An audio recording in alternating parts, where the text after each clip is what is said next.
Welcome बच्चों। बच्चे बोलते हैं कि सर मैथ कर लेते हैं, इंग्लिश कर लेते हैं, साइंस में बायोलॉजी केमिस्ट्री भी कर लेते हैं, लेकिन फिजिक्स से डर लगता है। तो आज से आपका ये जो डर है वो खत्म होने वाला है, क्योंकि आज अपने फिजिक्स क्लास 8th की स्टार्ट करेंगे बेटा, जिसमें अपने आज चैप्टर स्टार्ट करने वाले हैं और एक ही वीडियो में इसको कवर करने की कोशिश करेंगे। एक्सप्लोरिंग फोर्सेस, पुल पुश मोशन जो भी है उस सारे चैप्टर को अपने कवर करने वाले हैं। इसके अंदर जो भी चीज आपके, और इसके साथ ही इसको अपने कवर करेंगे बेटा 9th और 11th के पॉइंट ऑफ व्यू से भी।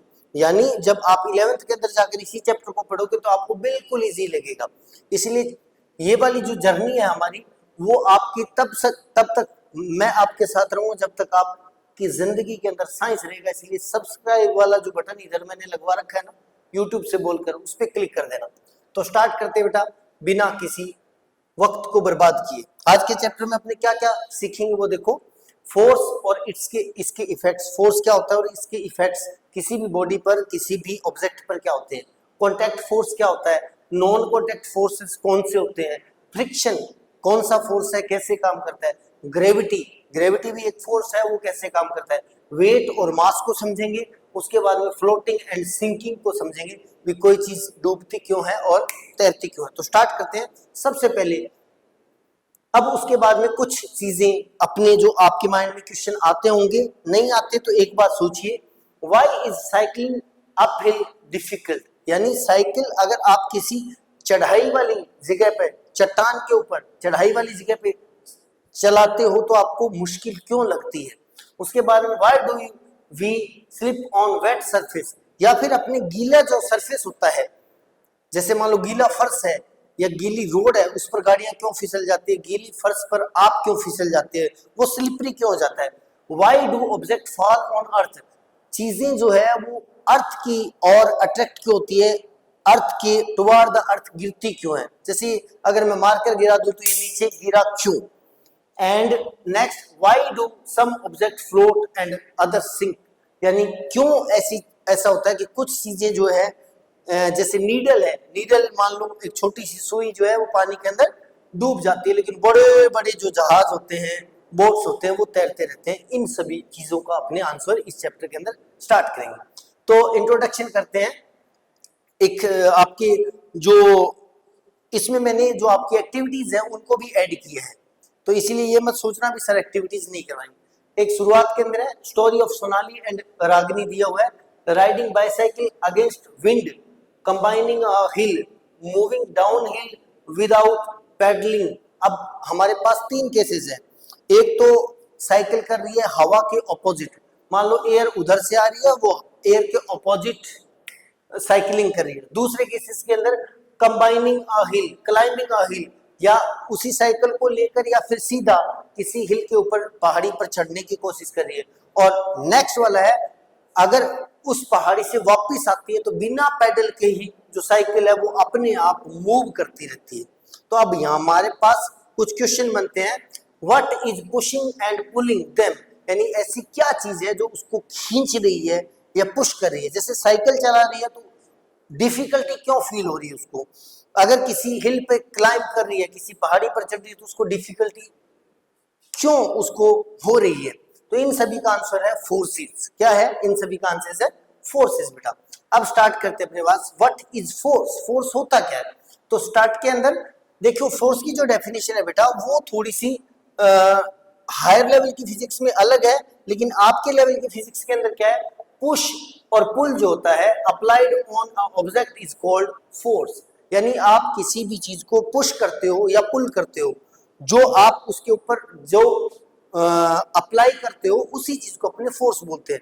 हालांकि ये एक मतलब ब्रीफ इसकी डेफिनेशन है। इन फ्यूचर अगर आप फिजिक्स को पढ़ोगे तो काफी डीप डेफिनेशन इसकी आने वाली है। जैसे मान लो एक एग्जांपल देते हैं कि मेरे पास एक बॉक्स था और एक इंसान ए है, ये एक बॉक्स है बेटा, एक बच्चा इसको धक्का दे रहा है इस साइड में, तो ये ऑब्जेक्ट को क्या करवाएगा, मूव करवाएगा इस डायरेक्शन में। या फिर एक बॉक्स है उसको एक इंसान, एक बच्चा इस साइड में पुल कर रहा है, खींच रहा है। तो दोनों ही केसेस में जो चीज वो अप्लाई कर रहा है उसको ही अपने बोलते हैं फोर्स। क्या बोलते हैं बेटा, फोर्स बोलते हैं। उसके बाद में कुछ एक्टिविटीज है जो फोर्स से अपने कर सकते हैं। क्या क्या कर सकते हैं, नंबर एक पर मूविंग अ बॉक्स, किसी भी बॉक्स को मूव करवा सकते हो, यानी फोर्स ऐसे लगाओगे तो ऑब्जेक्ट ऐसे मूव होगा, फोर्स ऐसे लगाओगे तो ऑब्जेक्ट वापस मूव होगा, यानी आप किसी भी ऑब्जेक्ट को मूव करवा सकते हो, पुश कर सकते हो, उसको पुल कर सकते हो, लिफ्टिंग कर सकते हो, उसी बॉक्स को, उसी भी चीज को आप उठा सकते हो ड्यू टू फोर्स को अप्लाई करके, कैरिंग कर सकते हो उसको। ऑब्जर्वेशन ऑल रिक्वायर्ड फोर्स, इन सभी केसेस के अंदर अपने को किसकी नीड होगी, चाहे आप पुश करना चाहते हो, चाहे पुल करना चाहते हो, चाहे लिफ्ट करना चाहते हो, चाहे कैरी करना चाहते हो, सभी केसेस के अंदर अगर आप मूविंग ऑफ बॉक्स की बात करते हो तो सभी केसेस के अंदर जो बॉक्स है वो मूव हो रहा है, और इसके साथ सभी के लिए अपने पास जरूरी जो चीज है वो क्या है, फोर्स होना जरूरी है। ये एक्टिविटी नंबर फर्स्ट थी। उसके बाद में फोर्स की अगर साइंटिफिक डेफिनेशन देखिए बेटा, तो फोर्स की साइंटिफिक डेफिनेशन क्या होती है, a force is a push और pull on an object resulting from interaction with another, यानी फोर्स क्या है, पुल या पुश होता है जो किसी एक फोर्स को लगाने वाला वहां पे होगा, चाहे वो इंसान हो सकता है, कोई मशीन हो सकती है, और एक ऑब्जेक्ट होगा जिस पर फोर्स लग रहा है। ये बेसिकली दो चीजों में इंटरेक्शन हो रहा है एक तरह से। जैसे मान लो यहाँ पर एक बॉक्स रखा है, उस बॉक्स को अगर मैं पुश कर रहा हूँ या पुल कर रहा हूँ या उसको रोटेट करवा रहा हूँ या उसको लिफ्ट कर रहा हूँ, तो यहाँ पे दो चीजें हैं, यहाँ पे दो मतलब फैक्टर्स काम करें, एक मैं हूं और दूसरा मेरे पास बॉक्स है, तो ये हम दोनों के बीच में एक टाइप की इंटरेक्शन है, किसके बीच में, जो फोर्स को अप्लाई कर रहे हैं और जिस पर फोर्स अप्लाई हो रहा है उनके बीच में। अब उसके बाद में इसकी ऐसा यूनिट, अब जैसे बेटा आपके भार को केजी के अंदर मेजर करते हैं, दूध को लीटर में मेजर करते हैं, ऐसे ही जो फोर्स है उसको न्यूटन के अंदर मेजर करते हैं, किसके अंदर बेटा, न्यूटन। यानी आप ऐसे नहीं बोलोगे मैंने एक वॉल पर 5 किलो फोर्स लगाया, नहीं बोलोगे, या 5 लीटर फोर्स लगाया, नहीं बोलोगे, तो क्या बोलोगे, 5 न्यूटन फोर्स या 10 newton force. Then this is SI unit of force. ऐसा यूनिट का मतलब क्या होता है बेटा, सिस्टम इंटरनेशनल, ऐसा का मतलब होता है, यानी ये जो फोर्स की यूनिट है न्यूटन, वो इंटरनेशनली वैलिड है। आप दुनिया की किसी कंट्री के अंदर जाकर अगर फोर्स की बात करोगे तो वहां पर उसको मेजर किया जाएगा इन न्यूटन। डन डन बेटा, ठीक है। उसके बाद में नेक्स्ट हमारे पास आता है इफेक्ट ऑफ फोर्स। फोर्स के इफेक्ट कौन से होते हैं, अ फोर्स कैन, फोर्स क्या क्या कर सकता है वो समझो। A force can move an object from rest, अगर कोई बॉक्स रेस्ट पे है तो उस पर आप फोर्स लगाते हो तो रेस्ट से उसको क्या करवा सकता है बेटा, मूव करवा सकता है। क्या करवा सकता है, move. Stop a moving object, अगर कोई ऑब्जेक्ट मूव कर रहा है तो उस पर फोर्स लगाकर आप उसको रेस्ट पे लेके आ सकते हो। जैसे किसी ने बॉल उधर से, मतलब आपने क्रिकेट के अंदर देखा होगा कि कोई एक बैट्समैन उसको शॉट मारता है और एक इंसान फोर्स लगाकर उसको स्लो कर देता है और बाद में रेस्ट पे ले आता है, यानी आप मूविंग ऑब्जेक्ट को रेस्ट पे ला सकते हो। चेंज स्पीड, स्पीड चेंज कर सकते हो। मान लो इधर से बॉल आ रही है 10 की स्पीड से और मैंने एक सामने से ऐसे शॉट मार दिया या सामने से मार दिया या इधर से बॉल इधर से शॉट मार दिया, तो अपने क्या कर सकते हो, उसकी स्पीड को इंक्रीज कर सकते हैं या स्पीड को चेंज कर सकते हैं, डिक्रीज कर सकते हैं। एक एग्जांपल देखो कि एक बच्चा है आपकी क्लास का, वो आपके आगे आगे दौड़ा जा रहा है, लेकिन पीछे से एक इंसान, एक बच्चा और आता है जो फुल स्पीड से आता है, वो उसको धक्का मारता है, तो क्या होगा, उसकी स्पीड चेंज हो जाएगी, पहले वाले बच्चे की स्पीड चेंज हो जाएगी। तो चेंज स्पीड कर सकता है। चेंज डायरेक्शन, डायरेक्शन भी चेंज कर सकता है। मान लो बॉल मेरे पास इस साइड से आ रही है, मैंने इसको मतलब हिट किया और बॉल आई इधर से और गई इधर, then this is change of direction by applying force, यानी फोर्स लगाने से किसी ऑब्जेक्ट की आप डायरेक्शन चेंज कर सकते हो। चेंज शेप, शेप भी चेंज कर सकते हो। कैसे कर सकते हो, जैसे मान लो रबर है या कोई बच्चियां रबर बैंड लगाती है, आप या एक बैलून है, बैलून को आप पुश करो, पुश करोगे तो उसकी शेप वैसी की वैसी स्फेरिकल गोल नहीं रहेगी, तो उसकी शेप क्या हो जाएगी, थोड़ी अजीब सी हो जाएगी। या एक रबर है, रबर का साइज इतना से आप उसको खींचते हो, अब उसकी शेप चेंज हो जाएगी। तो ये चीजें इफेक्ट ऑफ फोर्स के अंदर अपने काउंट करेंगे, यानी फोर्स के ये इफेक्ट्स हैं। उसके बाद में चलते बेटा आगे, एक्टिविटी नंबर 5.2। उसके अंदर एक्टिविटी के अंदर क्या है देखो, मैं सारी की सारी एक्टिविटी भी आपको करवाने वाला हूं, इसलिए चैनल को सब्सक्राइब करना भूलना मत, क्योंकि मैं आपका साथ कहीं नहीं छोड़ने वाला। एग्जाम्पल देखो, action, effect of stopping bicycle, cycle को रोकने, डिक्रीजिंग स्पीड, मान लो एक बच्चा साइकिल को लेके जा रहा है, पीछे से एक बच्चा उसको खींच रहा है वापस, तो अब जो पहले जिस स्पीड से जा रहा था उससे स्पीड क्या हो जाएगी, कम हो जाएगी। हिटिंग अ बॉल, बॉल को हिट कर सकते हैं। चेंज डायरेक्शन, किसी भी ऑब्जेक्ट की डायरेक्शन चेंज कर सकते हैं। प्रेसिंग अ बलून, बलून को भी प्रेस कर सकते हैं। चेंज शेप, अब यहाँ पे देखो क्या हो सकता है बेटा, इफेक्ट स्टॉपिंग बाईसाइकिल, इसके अंदर क्या इफेक्ट हो रहा है, डिक्रीज कर रहे हैं अपने स्पीड को, यानी साइकिल को अगर आप रोकते हो तो उसकी स्पीड को क्या करते हो, डिक्रीज करते हो। हिटिंग अ बॉल, बॉल को हिट करते हो तो क्या करते हो, उसकी डायरेक्शन को चेंज करते हो। बैलून को अगर प्रेस करते हो तो क्या करते हो, उसकी शेप को चेंज कर देते हो। Done.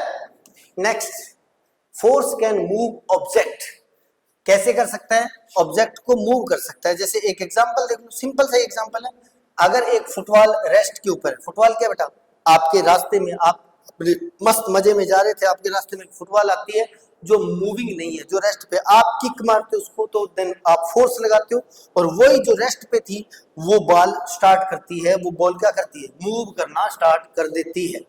Then force can move object. Next देखते हैं बेटा, force can stop object, applying a brake. जब आप साइकिल के ब्रेक लगाते हो या किसी कार के ब्रेक लगाते हो, वो ब्रेक सारे के सारे फोर्सेज है जो क्या करते हैं, मूविंग बाईसाइकिल को, साइकिल को रोक देते हैं या कार को रोक देते हैं। यानी जो ब्रेक लगा रहे हो वो भी एक टाइप का क्या है बेटा, फोर्स है जो क्या करता है, मूविंग ऑब्जेक्ट को स्टॉप करता है, रोकता है। उसके बाद में force can change speed, speed कैसे चेंज करता है, जैसे मान लो आप एक साइकिल पे जा रहे हो, पहले आप स्लो पेडल मार रहे हो उसको और फिर आप पेडल को फोर्थ फास्ट कर देते हो, तो स्पीड क्या हो जाएगी, साइकिल की स्पीड क्या हो जाएगी, बढ़ जाएगी। या पेडल स्लो कर दोगे तो क्या हो जाएगी, कम हो जाएगी। इसका मतलब bicycle move faster if pedalling hard करते हो और पेडलिंग इजी करते हो तो क्या होगा, बाईसाइकिल जो है वो स्लो हो जाएगी। Then force can change speed. Done. उसके बाद में फोर्स कैन चेंज डायरेक्शन, जैसे क्रिकेट बॉल आ रही है उसको हिट करते हैं, मैं पहले बता चुका हूँ, डायरेक्शन चेंज करते हैं। उसके बाद फोर्स कैन चेंज शेप, जैसे रबर को स्ट्रेच करते हो तो उसकी शेप चेंज हो जाती है। मिट्टी, क्ले को आप ऐसे फोर्स लगाते हो उसकी शेप को चेंज कर सकते हो। इन्फ्लेटिंग बैलून, बलून को फोड़ते हो, बलून को फुलाते हो, दोनों ही केसेस के अंदर, या बलून को प्रेस करते हो, तीनों ही केसेस के अंदर बलून की शेप चेंज हो जाती है। डन बेटा। उसके बाद में force is an interaction, interaction होती है फोर्स के अंदर। इंटरेक्शन का मतलब क्या होता है बेटा, इंटरेक्शन का मतलब है कम से कम दो चीजें नीड है, at least two object are needed. जैसे हैंड और टेबल, आप अगर आप टेबल को खींच रहे हो तो आपका हैंड एक चीज है और टेबल दूसरी है। बैट एंड बॉल, बॉल आ रही है एक ऑब्जेक्ट है, बैट से हिट कर रहे हो दूसरा ऑब्जेक्ट है। मैग्नेट एंड आयरन, आयरन को मैग्नेट अट्रैक्ट करती है, then magnet is a object and iron is also a object. यानी इंटरेक्शन का मतलब ही क्या होता है कि एटलीस्ट टू थिंग्स और टू ऑब्जेक्ट जो है वो जरूरी है, रिक्वायर्ड है। उसके बाद में बेटा एवरीडे एग्जांपल, कुछ एग्जांपल देखते हैं जिसमें अपने क्या करते हैं, फोर्स लगाते हैं अपने जिंदगी के अंदर। पहला देखो, ओपनिंग अ ड्रॉअर, किसी ड्रॉअर को आप खोलते हो तो फोर्स लगाते हो, किसी ड्रॉअर को बंद करते हो तो फोर्स लगाते हो। और रोलिंग चपाती, चपाती को रोल करते हैं ना इससे, तो वो भी वहां पे फोर्स लगता है। स्टीयरिंग व्हीकल, व्हीकल को किसी को मोड़ते हो या साइकिल को मोड़ते हो, देन वहां पे भी आप फोर्स को अप्लाई करते हो। किकिंग फुटबॉल, फुटबॉल को किक करते हो तो वहां पे भी फोर्स अप्लाई करते हो। स्ट्रेचिंग रबर, रबर को स्ट्रेच करते हो तो वहां पे भी फोर्स अप्लाई करते हो। अब नेक्स्ट आता है बेटा टाइप ऑफ फोर्सेस। क्या आता है, फोर्स के बारे में सब कुछ जान गए, अब आएगा टाइप ऑफ फोर्सेस। फोर्सेस बेटा अपने पास दो टाइप के होते हैं, पहला होता है कॉन्टैक्ट फोर्स, दूसरा होता है नॉन कॉन्टैक्ट फोर्स। यानी फोर्सेस कितने टाइप के होंगे, दो टाइप के, एक तो कॉन्टैक्ट और दूसरा नॉन कॉन्टैक्ट। कॉन्टैक्ट कौन सा होता है, जैसा कि नाम ही बोला है कि इसके अंदर जो दो ऑब्जेक्ट है उन दोनों के बीच में कॉन्टैक्ट होना जरूरी है। नॉन कॉन्टैक्ट का मतलब कॉन्टैक्ट होना जरूरी नहीं है।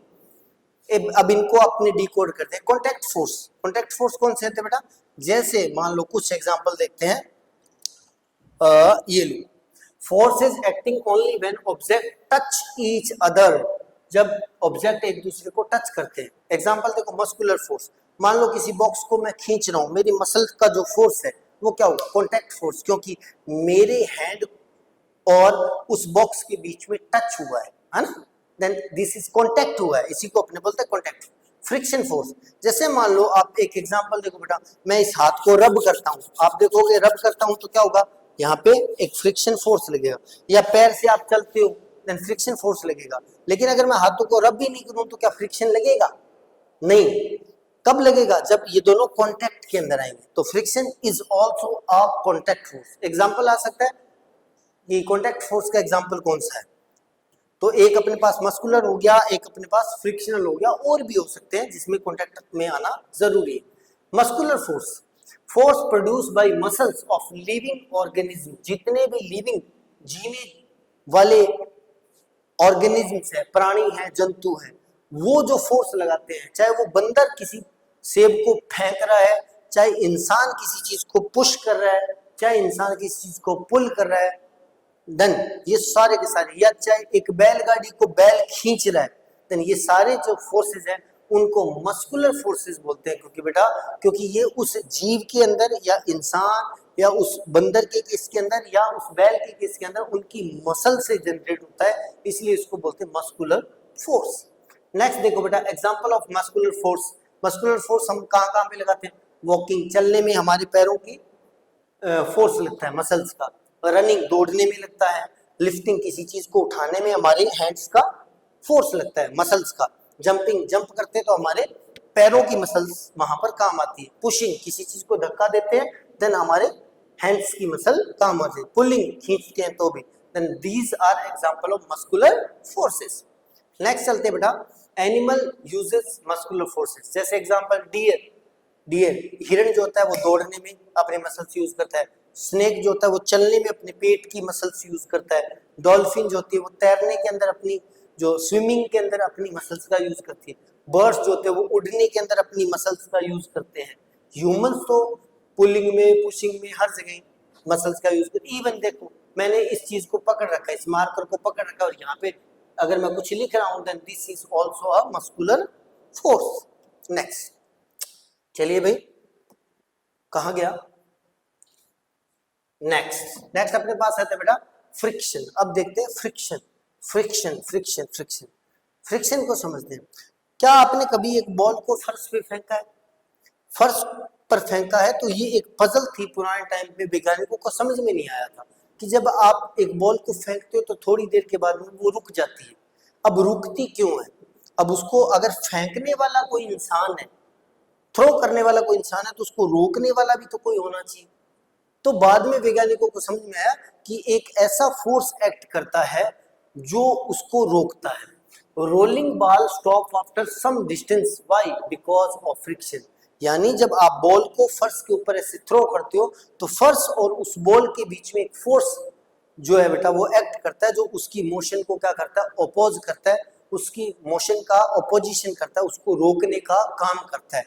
इसी फोर्स को अपने बोलते हैं फ्रिक्शन। क्या बोलते हैं बेटा? फ्रिक्शन बोलते हैं। डन बेटा। अब फ्रिक्शन का एक इजी एग्जांपल देखते हैं। जितना कम फ्रिक्शन होता है उतना आपको फोर्स कम लगाना पड़ता है। जैसे मान लो आप पैर उठा के चलते हो तो आप इजीली चलोगे, लेकिन अगर आप पैर को घसीट के ऐसे चलते हो देन क्या होगा? आपको मुश्किल होगी। क्यों होगी? क्योंकि आपके पैर के और फर्श, जो फर्श है, फ्लोर, उसके बीच में कांटेक्ट हो गया है। जितना ज्यादा कांटेक्ट एरिया होगा उतना ज्यादा फ्रिक्शन का फोर्स होगा, जितना कम कांटेक्ट एरिया होगा उतना ही कम फ्रिक्शन फोर्स होगा।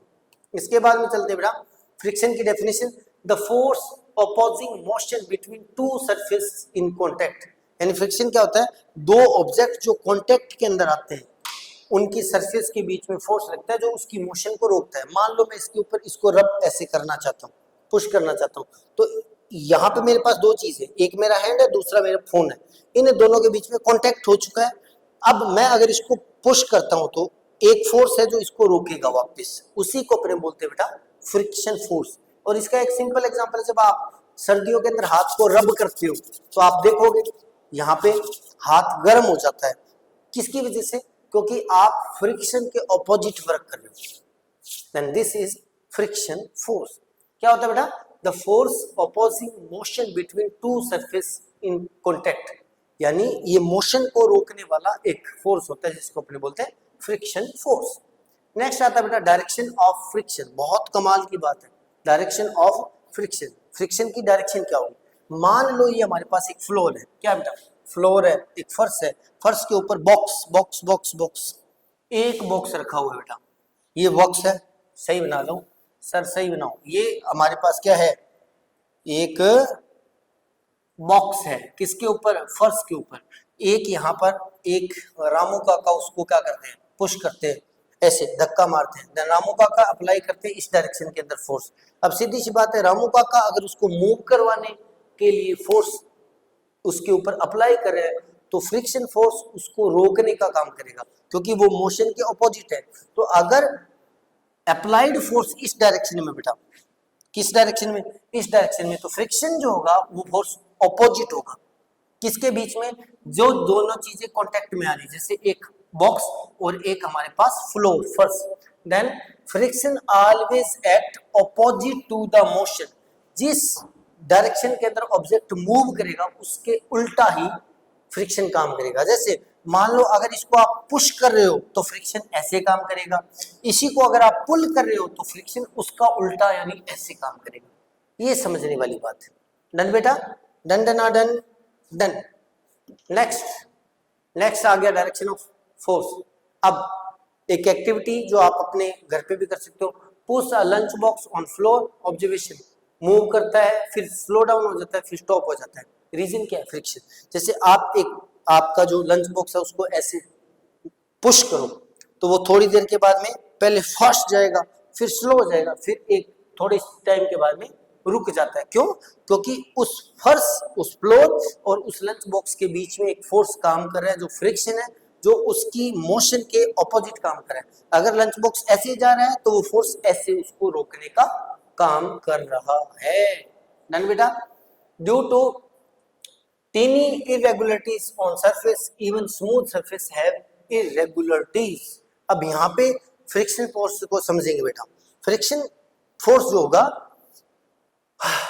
वो कैसे काम करता है। हमारे पास जो सरफेस होती है वो दो टाइप की होती है। कितने टाइप की बेटा? सरफेस हमारे पास होती है दो टाइप की। कितने टाइप की? दो टाइप की। एक होती है रफ सरफेस। कौन सी? Rough surface. एक कौन सी होती है? Smooth surface. क्या होती है? Smooth surface. स्मूथ कौन सी होती है? जैसे मिरर के ऊपर हाथ आप फेर के देखोगे, या फिर आप मतलब किसके ऊपर, ग्लास के ऊपर हाथ फेर के देखते हो, या फिर आप टाइलों के ऊपर ऐसे पैर घसीट के देखते हो, तो आप देखोगे आपका जो पैर है या जो हैंड है वो इजीली मूव कर पा रहा है। क्यों? क्योंकि वो सरफेस है स्मूथ, और जहां पे सरफेस स्मूथ होते हैं वहां पे फ्रिक्शन क्या होता है बेटा? फ्रिक्शन बहुत कम होता है।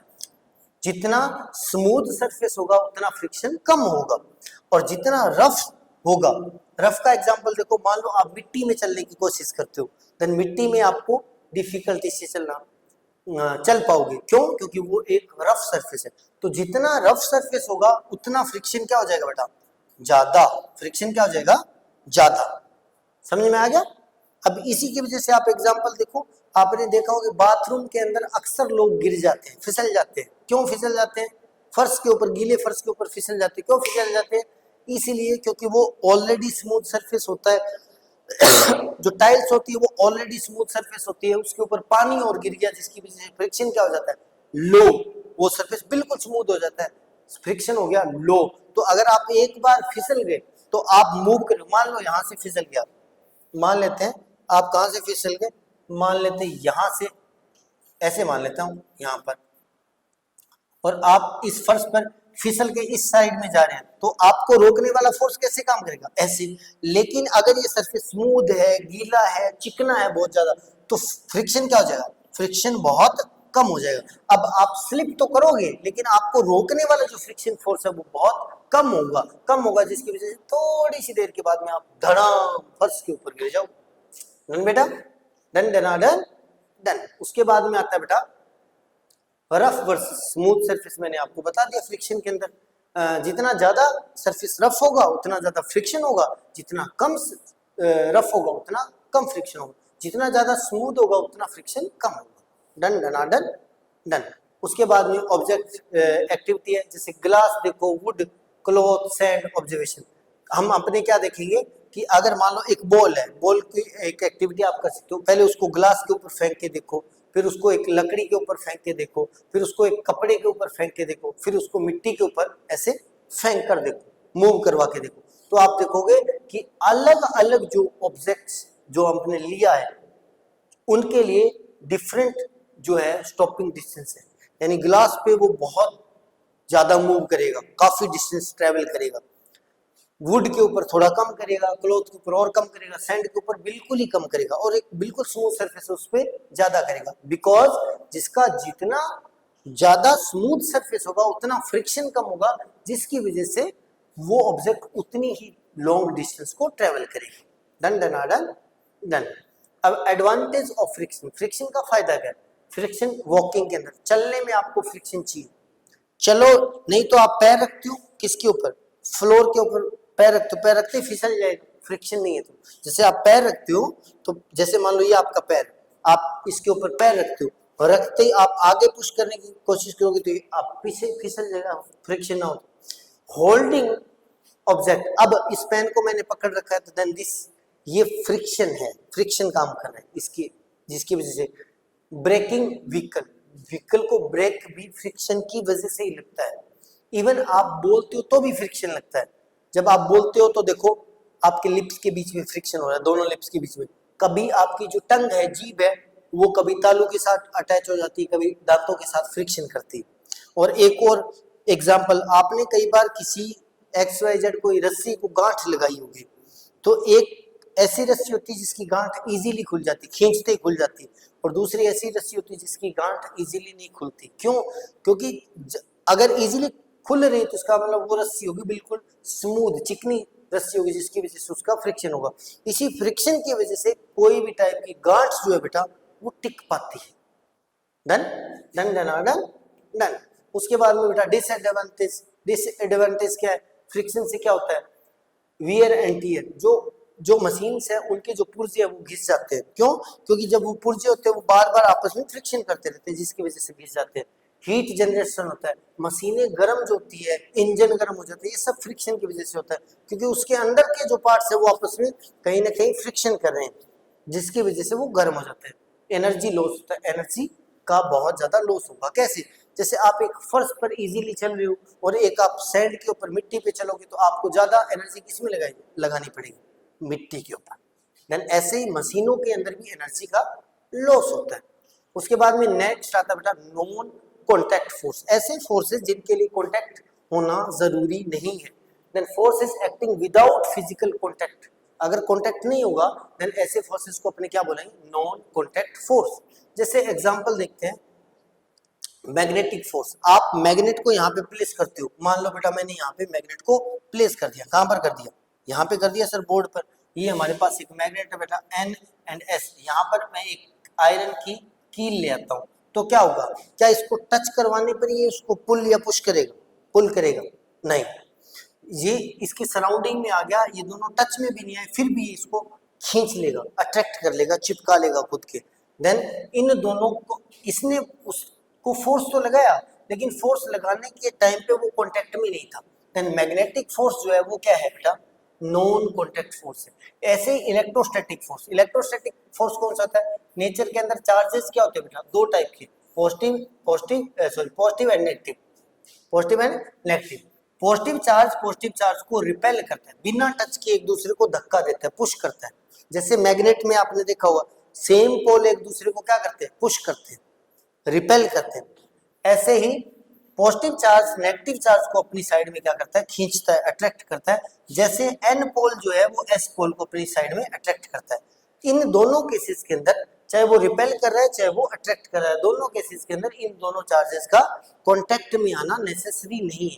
Then this is also a non contacting force. ऐसे ग्रेविटी, मान लो यहाँ पर मैं इसको छोड़ देता हूँ, तो क्या अर्थ के साथ ये कॉन्टैक्ट में नहीं है, फिर भी अर्थ इसको अट्रैक्ट कर रही है, अर्थ की जो ग्रेविटी इसको अट्रैक्ट कर रही है। क्या ये मार्कर या जो पेन है वो अर्थ के साथ कॉन्टैक्ट में नहीं है, और जैसे मैं छोड़ता हूँ क्या होगा? गिर जाएगा, क्योंकि ये जो ग्रेविटेशनल फोर्स है वो एक टाइप का नॉन कॉन्टैक्ट फोर्स है। कौन सा बेटा? Non contact force. उसके बाद में चलते हैं नेक्स्ट आ जाओ बेटा, मैग्नेटिक फोर्स। मैग्नेटिक फोर्स क्या होता है? Force exerted bye a magnet on another magnet और मैग्नेटिक मटेरियल। मैग्नेटिक फोर्स कौन सा होता है बेटा? कि अगर एक मैग्नेट दूसरी मैग्नेट पर फोर्स लगाती है, कैसे लगाती है? मान लो एक मैग्नेट है N और S वाली, एक और मैग्नेट है बेटा N और S वाली। दूसरा केस है, एक मैग्नेट है N पोल और S पोल है, दूसरी मैग्नेट है बेटा जिसका N पोल एंड इसको उल्टा ले लेता हूँ, S पोल एंड N पोल है। तो एस पोल जो है एन पोल को अट्रैक्ट करेगा, जिसकी वजह से ये वाली मैग्नेट उसको अट्रैक्ट करेगी, अपनी डायरेक्शन में खींचेगी, या फिर उल्टा।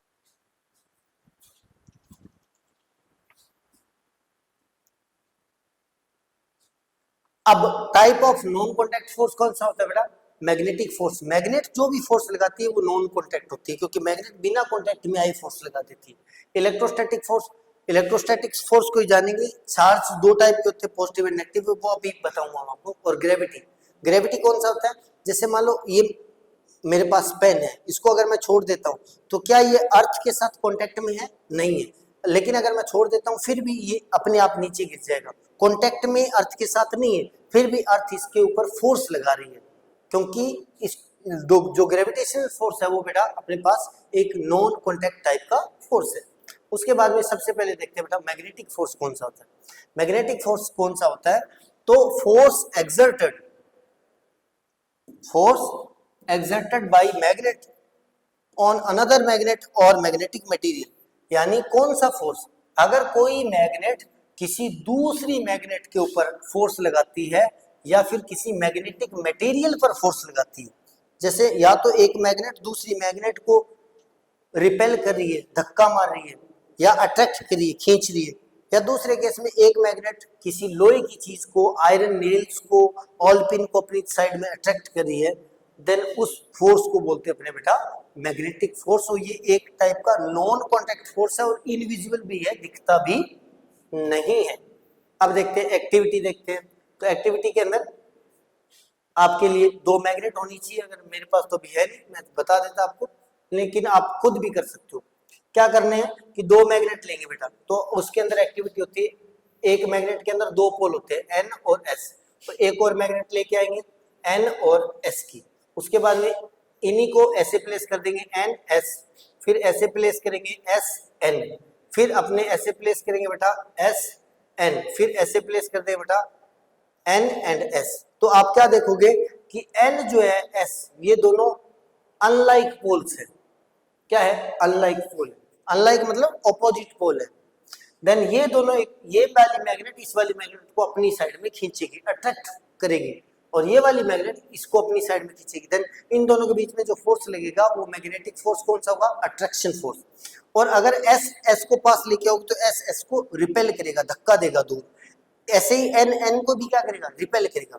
देन ये भी अपने पास अट्रैक्शन फोर्स जो लग रहा है वो अपने पास क्या है बेटा? वो अपने पास मैग्नेटिक फोर्स है, जो एक टाइप का नॉन कॉन्टैक्ट फोर्स है।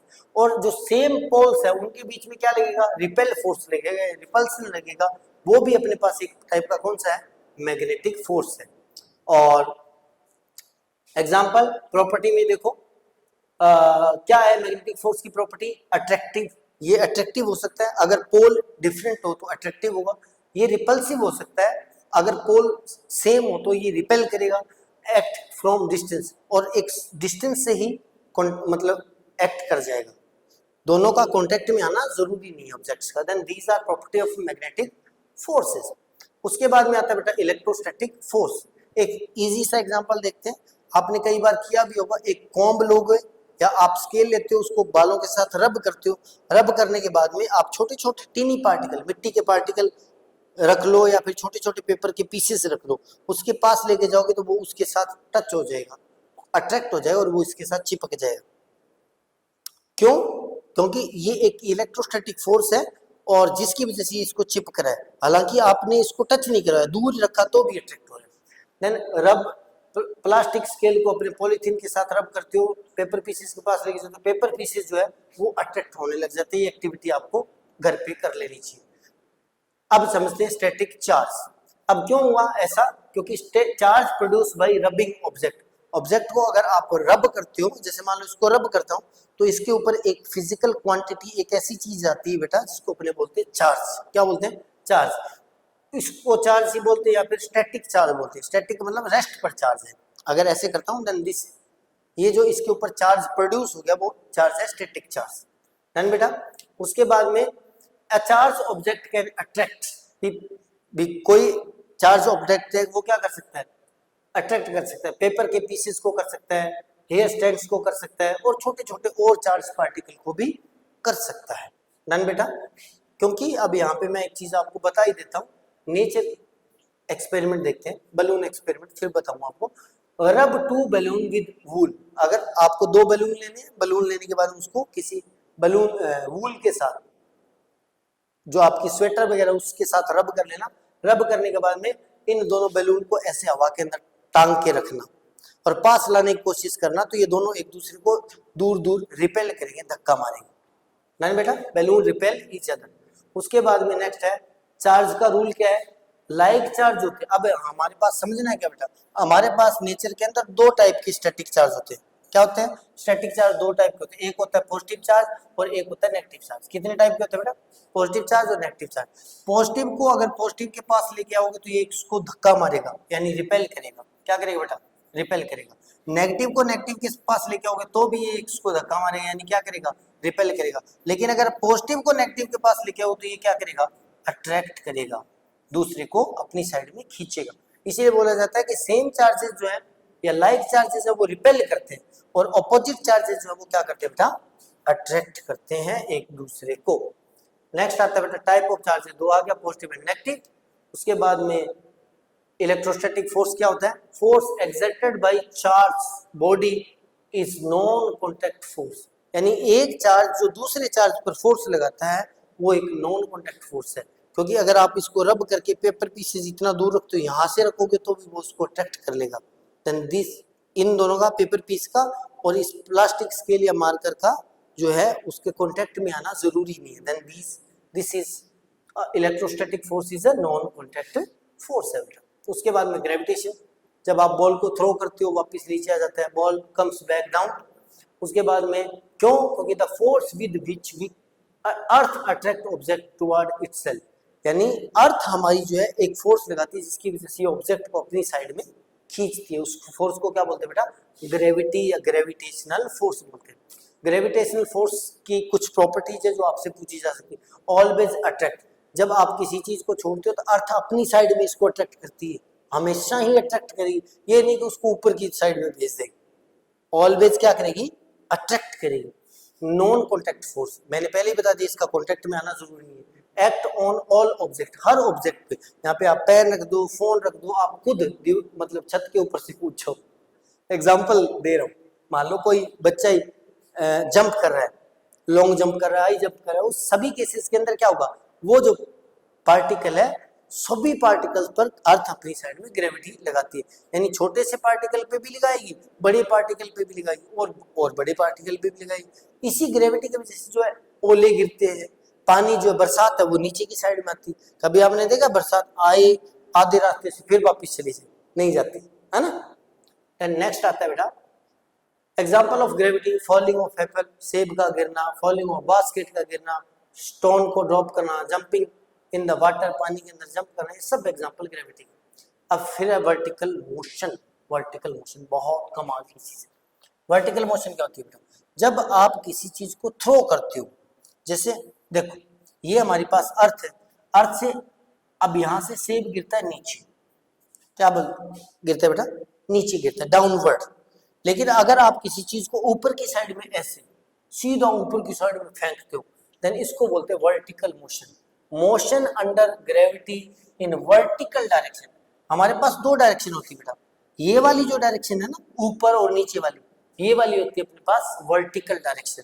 ये वाली जो डायरेक्शन होती है लेफ्ट एंड राइट, जो भी है राइट एंड लेफ्ट, वो अपने पास होती है हॉरिजॉन्टल।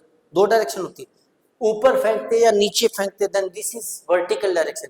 और अगर मैं राइट फेंकता हूँ, लेफ्ट फेंकता हूँ, देन राइट लेफ्ट जो भी फेंकता हूँ, this is a horizontal direction. Done बेटा।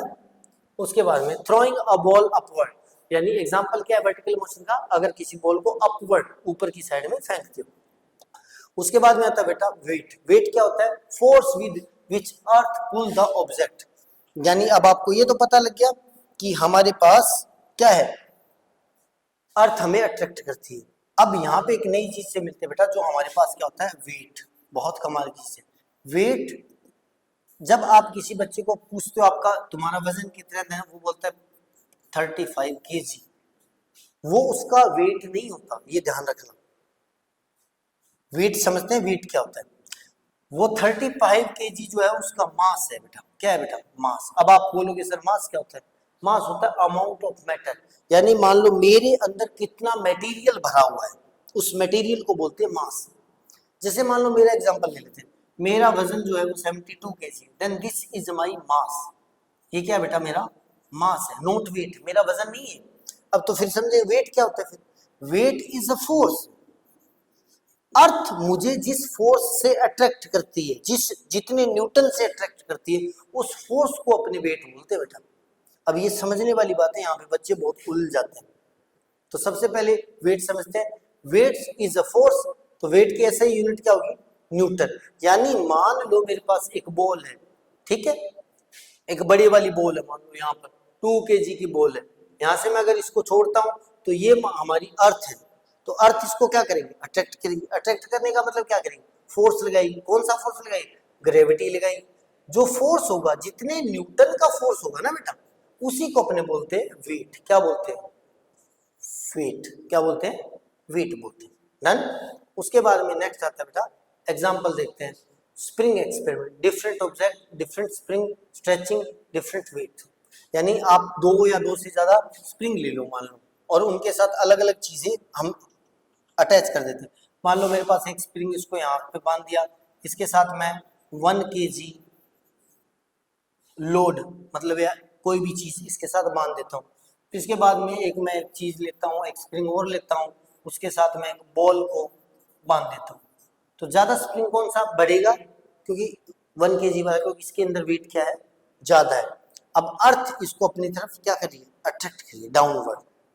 तो जिसका जितना ज्यादा वेट होगा, स्प्रिंग उतना ही ज्यादा क्या होगा? स्ट्रेच हो जाएगा। समझ में आया बेटा? समझ में आया?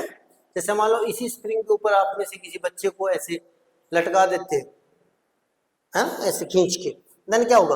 वो क्या होगा? उसका वेट और ज्यादा है, तो स्प्रिंग और ज्यादा स्ट्रेच हो जाएगा। नेक्स्ट, नेक्स्ट देखो स्प्रिंग बैलेंस।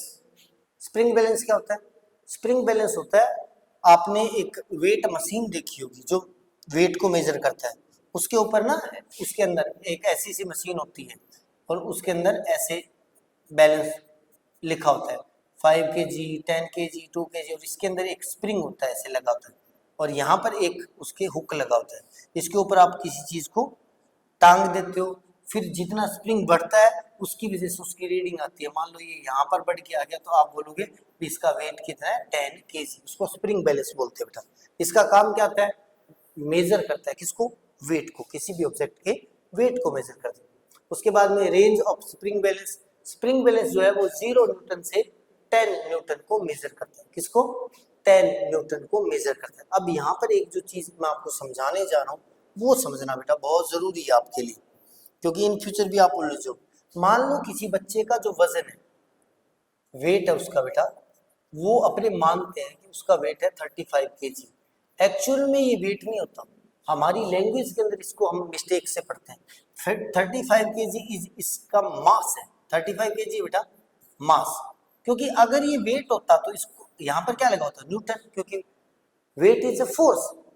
वेट क्या है? फोर्स है, जिस फोर्स से अर्थ अपने को अट्रैक्ट करती है। अब अगर इस मास को आप एक ग्रेविटेशनल एक्सेलरेशन नाम की चीज होती है जी, उसके साथ मल्टीप्लाई कर देते हो ना, तब बेटा आपका वेट आता है। जो जी आता है, जी की वैल्यू होती है 10, वो आप 9th के अंदर मैं आपको पढ़ाऊंगा। तो अगर इसका वेट आप निकालना चाहोगे तो इसको आपको मल्टीप्लाई करना पड़ेगा 10 के साथ।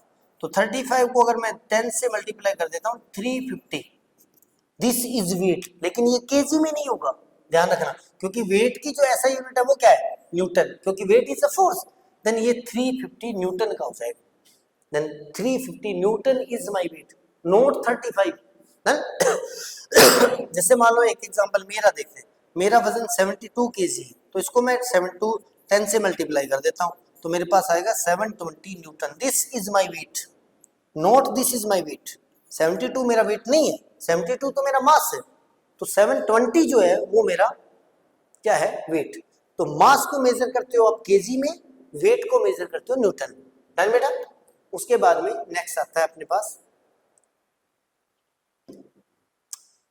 आगे चलो भाई, कहाँ गया? ये आ गया स्प्रिंग। उसके बाद में फॉर्मूला लीस्ट काउंट।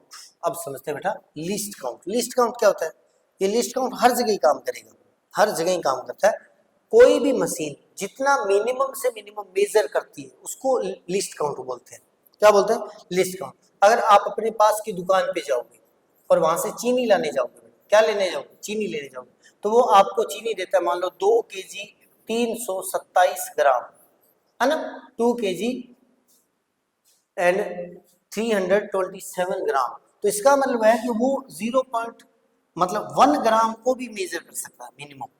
कम से कम कितने को मेजर कर सकते हैं? 1 ग्राम को, क्योंकि इससे हल्की सी और बढ़ा दोगे वो क्या हो जाएगा 2.328। देन इसमें और इसमें चेंज कितने का? 1 ग्राम का। देन मिनिमम जो मेजरमेंट होता है किसी भी चीज का उसको अपने बोलते हैं लीस्ट काउंट। लीस्ट का मतलब कम से कम, काउंट मतलब मेजरमेंट। अब लीस्ट काउंट को कैसे मेजर करते हैं? स्प्रिंग बैलेंस के लिए difference between major division, number of small division. Example, जैसे एक एग्जांपल देखते हैं, मान लो मैं समझा देता हूं बेटा। मान लेते हैं मेरे पास इसी स्प्रिंग बैलेंस का एग्जांपल लेते हैं।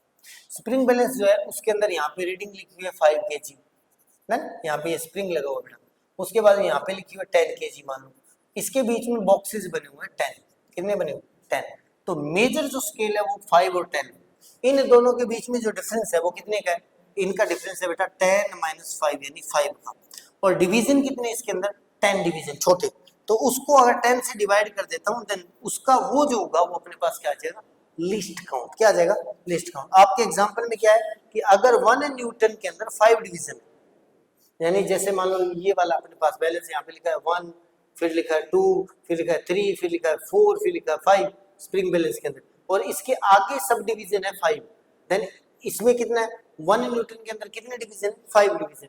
तो अगर इस 1 न्यूटन को अपने 5 डिवीजन से डिवाइड कर देते हैं तो 0.2 न्यूटन ये जो है वो उस स्केल का, उस स्प्रिंग बैलेंस का लीस्ट काउंट होगा। डन बेटा। उसके बाद में नेक्स्ट अपने पास क्या आता है? Measuring wait. वेट को कैसे मेजर करते हैं?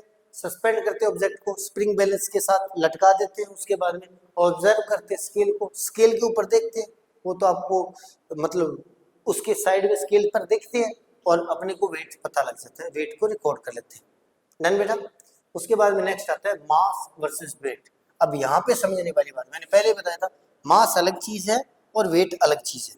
क्या है बेटा?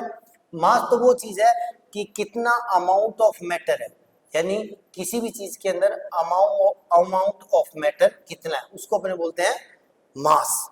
और ग्रेविटी, अर्थ जो फोर्स लगाती है अट्रैक्शन, उसको क्या बोलते हैं? वेट। ये difference between mass and weight भी है। मास को किस में मेजर करते हैं आप? या तो किलोग्राम में या ग्राम के अंदर, जबकि वेट को हमेशा मेजर किस में करेंगे बेटा? न्यूटन के अंदर। मास जो है वो कांस्टेंट रहता है, यानी अमाउंट ऑफ मैटर, मेरा मास फिक्स रहेगा, चाहे मुझे कहीं भी ले जाओ, चांद के ऊपर ले जाओ, चाहे जुपिटर पे ले जाओ। लेकिन जो ग्रेविटी है वो अलग अलग प्लेनेट की अलग अलग होती है बेटा। ग्रेविटी अलग अलग प्लेनेट की अलग अलग होती है। जैसे मान लो चांद के, मेरा वजन मान लो 72 kg है, ठीक है, तो मेरा दिस इज माई मास, अभी बताया था। तो मेरा वेट क्या आएगा बेटा? वेट आ जाए, इसको मल्टीप्लाई करना पड़ेगा 10 से, तो 72 × 10, देन 720 इज माई क्या है? Weight, newton. लेकिन अगर मुझे उठाकर आप मून पे ले जाते हो, किस पे? चांद पे ले जाते हो, तो वहां पे 10 से मल्टीप्लाई नहीं होता, वहां पे मल्टीप्लाई होता है बेटा 72 को अप्रोक्स 2.4 से। कितने से? 2.4 से। तो अगर आप इसको मल्टीप्लाई करोगे तो मेरा वेट जो आएगा वो कितना आ जाएगा? Approx 150 Newton. मल्टीप्लाई कर लेना, वीडियो लॉन्ग हो जाएगी, मल्टीप्लाई अप्रोक्स 150 न्यूटन या 145 पॉइंट समथिंग जो आएगा। तो इसका मतलब वेट जो है वो कैरी वेरी कर सकता है, चेंज हो सकता है according to planet, according to gravity. Next आता है बेटा वेट ऑन डिफरेंट प्लेनेट। ये देखो बहुत कमाल की बात, अलग अलग प्लेनेट पे अगर अर्थ पर 1 kg है मास, तो 10 से मल्टीप्लाई करेंगे तो उसका वेट कितना होगा बेटा? 10 न्यूटन। मून पर उसी 10 न्यूटन का होगा 1.6 न्यूटन। मार्स के ऊपर उसी 10 न्यूटन का क्या हो जाएगा? 3.8 न्यूटन। वीनस पर उसी 10 न्यूटन का क्या होगा? 9 न्यूटन। यानी वीनस पर हमारा वेट और अर्थ पे हमारा जो वेट है उनका थोड़ा बहुत डिफरेंस रहेगा। लेकिन अगर आप जुपिटर पे चले जाते हो देन 10 न्यूटन का हो जाएगा 25.4 न्यूटन। यानी यहाँ पे अगर आपका वेट 50 केजी है तो वहां पर जाकर 150 के 25 केजी हो जाएगी, 2.5 गुना लगभग। डन बेटा, डन डन डन डन। उसके बाद में बेटा फ्लोटिंग एंड सिंकिंग। क्या होता है फ्लोटिंग एंड सिंकिंग? यानी कोई चीज डूबती क्यों है या कोई चीज तैरती क्यों है। Why do some object float and why do some object sink. तो एक एक्टिविटी देखते हैं। एक्टिविटी में क्या करना, आपको एक खाली बोतल लेनी है, उसके ऊपर ढक्कन लगा लेना और उसको पानी के अंदर डिप करने की, एक बाल्टी के अंदर बकेट के अंदर पानी लेना, उसको अंदर डुबोने की कोशिश करनी है। जब आप उसको छोड़ोगे वो बोतल अपने आप वापस ऊपर की साइड में आ जाएगी। इसका मतलब लिक्विड जो है वो उसको अपवर्ड एक फोर्स लगाता है। बोतल एक्सपीरियंस करेगी अपवर्ड एक फोर्स को, उसी को अपने बोलते हैं, क्या बोलते हैं बेटा, बायोंट फोर्स। क्या बोलते हैं, बायोंट फोर्स बोलते हैं। बायोंट फोर्स क्या होता है बेटा, the upward force exerted by liquid. यानी जैसे मान लो मेरे पास ये बीकर है, इसके अंदर मैंने क्या किया, मैंने पानी भर रखा है, एक बॉल रखी, इस बॉल को मैं नीचे की साइड में धक्का देता हूँ तो एक बार ये डूब जाएगी, फिर आप छोड़ोगे तो अपने आप ऊपर आएगी। इसका मतलब ये लिक्विड जो है वो ऊपर की साइड में इसको पुश कर रहा है, अपवर्ड फोर्स लगा रहा है। उसी अपवर्ड फोर्स को क्या बोलते हैं बेटा, the upward force exerted by liquid on any object also known as buoyant force. इसको क्या बोलते हैं, बायोट फोर्स बोलते हैं, और या इसको अपथ्रस्ट भी बोलते हैं। दो नाम आते हैं इसके, बायोट फोर्स और अपथ्रस्ट फोर्स बोलते हैं। अब उसके बाद में आता है बेटा फ्लोटिंग एंड सिंकिंग। यानी कोई चीज क्यों डूबती है और कोई चीज क्यों तैरती है। अब इसको समझते हैं दो एग्जांपल से। मान लेते हैं मेरे पास एक बीकर है बेटा, क्या है, एक बीकर है जिसके अंदर पानी भर रखा है। डन बेटा, ठीक है। एक और बीकर है मेरे पास बेटा जिसके अंदर मैंने पानी भर रखा है। अब मैं क्या करता हूँ, इसके ऊपर पहले वाले बीकर के ऊपर तो रखता हूँ एक बलून, क्या रख देता हूँ, बैलून रख देता हूँ, ये गोल वाला। और दूसरे वाले बीकर में रखता हूँ 10 रुपीज का कोइन, 10 रुपए का एक सिक्का रखता हूँ। अब आपको मैंने पहले ही बताया था कि यहाँ पर इसके ऊपर दो फोर्स काम करेंगे, कितने, दो। एक तो अपवर्ड इसको लिक्विड लगाएगा जो अपने पास है बायोट फोर्स, बायोट, सीधा इतना लिख रहा हूँ शॉर्टकट में, बायोट फोर्स। एक इसको ग्रेविटी डाउनवर्ड लगाएगी जो इसका क्या है, वेट। अब इसका मतलब समझो कि इसको खींचने वाले दो इंसान हैं, एक इसको ऊपर की साइड में धक्का दे रहा है, एक इसको नीचे की साइड में पुश कर रहा है। जो जीतेगा वो सिकंदर। यानी अगर वेट ज्यादा है, यानी डाउनवर्ड फोर्स ज्यादा है, वेट ज्यादा है और अपवर्ड फोर्स कम है, तो ऑब्जेक्ट क्या आएगा, नीचे, यानी डूब जाएगा। दूसरे केस में अगर इस कॉइन के ऊपर ये इधर आएगा, इधर आएगा, यानी उस कॉइन के केस में वेट ज्यादा है, अपवर्ड फोर्स कम है, तो कॉइन क्या होगा, डूब जाएगा। बैलून के केस में देखो बेटा, बैलून का वेट क्या है, कम, यानी नीचे की साइड में फोर्स क्या है, कम, और पानी जो डिस्प्लेस किया है यानी बायोट फोर्स जो वो क्या है, ज्यादा, जिसकी वजह से ये क्या होगा, तैरेगा। यानी यहाँ पे अपने समझने वाली क्या चीज है कि अगर वेट बायोट फोर्स से ज्यादा है, दिस इज ग्रेटर, है ना, वेट अगर बायोट फोर्स से ज्यादा है तो ऑब्जेक्ट सिंक करेगा यानी डूब जाएगा। दूसरे केस में अगर वेट बायोट फोर्स के इक्वल है तो वो ऑब्जेक्ट फ्लोट करेगा, तैरेगा। अब इसकी वजह से छोटी छोटी चीज, 5 रुपए का कॉइन जो है वो पानी के अंदर डूब जाता है, लेकिन बड़े बड़े जहाज जो है पानी के अंदर तैरते रहते हैं। क्यों तैरते रहते हैं, क्योंकि उनका वेट कम है, बायोट फोर्स ज्यादा है, और जो चीज डूब रही है उसका वेट ज्यादा है, बायोट फोर्स कम है। डन बेटा, डन, ठीक है। उसके बाद में नेक्स्ट आता है अपने पास आर्किमिडीज प्रिंसिपल। अब उस आर्किमिडीज को वापस लेके आते हैं। कौन, जो गलियों में भाग गया था नंगाई, उसने क्या बोला बेटा, उसने बोला भी सीधी सी बात है कि अगर आप किसी लिक्विड के अंदर, क्या, किसी लिक्विड के अंदर कोई चीज डिप करोगे, मान लो XYZ, मान लो एक एग्जांपल देख लेते हैं, ब्रिक, कोई ईंट है, एक ब्रिक को मैं इसके अंदर प्लेस करता हूं, तो सीधी सी बात है कि अगर ये ब्रिक इसके अंदर डिप होगी, डूब जाएगी, सिंक होगी, तो क्या होगी, इस ब्रिक को इस पानी के अंदर रहने के लिए कुछ स्पेस तो चाहिए, है ना, अपनी जगह तो बनाएगी। जैसे आप क्लास के अंदर जाते हो तो आप क्लास के अंदर बैठने के लिए बेंच पे एक अपना स्पेस बनाते हो ना, वहां पर कोई है तो आप उसको उठा देते हो, क्या बोलते हो कि ये मेरी जगह है, देन आपने वहां पर अपना स्पेस बना लिया। ऐसे ये जो ब्रिक है वो इस पानी के अंदर क्या बनाएगी, स्पेस बनाएगी, क्या बनाएगी, स्पेस बनाएगी। अब इस चीज को समझेंगे कि आर्किमिडीज प्रिंसिपल क्या बोलते हैं। आर्किमिडीज ने बोला कि अगर इमर्स ऑब्जेक्ट है, इमर्स का मतलब डूबा हुआ कोई ऑब्जेक्ट है, तो उस एक्सपीरियंस करता है अपवर्ड फोर्स, यानी ऊपर की साइड में फोर्स लगेगा। अब वो लगेगा कितना, वो आर्किमिडीज ने बताया। उसने बताया कि कितना लगेगा, वो लगेगा वेट ऑफ लिक्विड डिस्प्लेस। जितने लिक्विड को उसने डिस्प्लेस किया, अपने उस जगह रहने के लिए जितने लिक्विड को वहां से हटाया है, डिस्प्लेस किया है, उसके वेट के बराबर, उसके वेट के बराबर। अब वहीं पे एग्जांपल चलते हैं। मान लो वो हमारे पास, उसके पास एक बाथ टब था, उसके अंदर बहुत सारा पानी पड़ा था।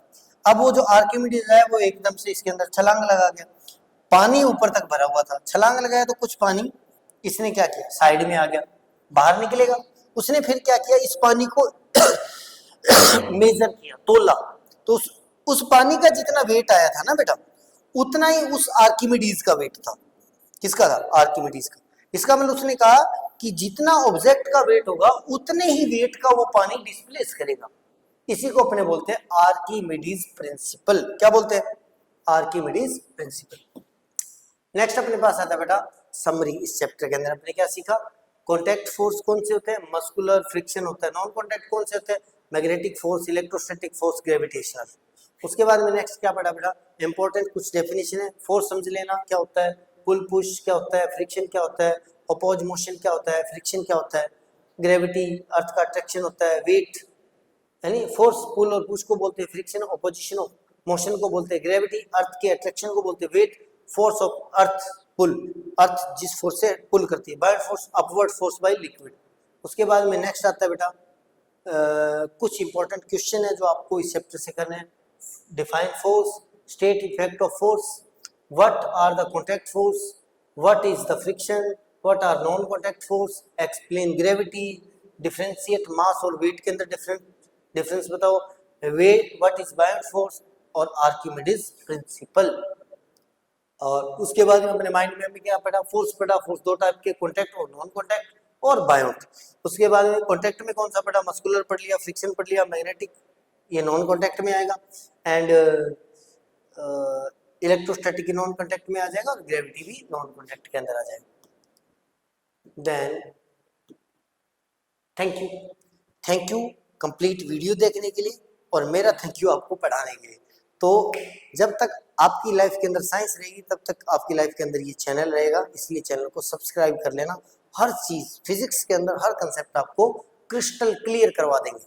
तो मिलते हैं नए वीडियो में, तब तक के लिए लाइक कर दो और अपने दोस्तों के साथ इसको जमकर शेयर कर दो।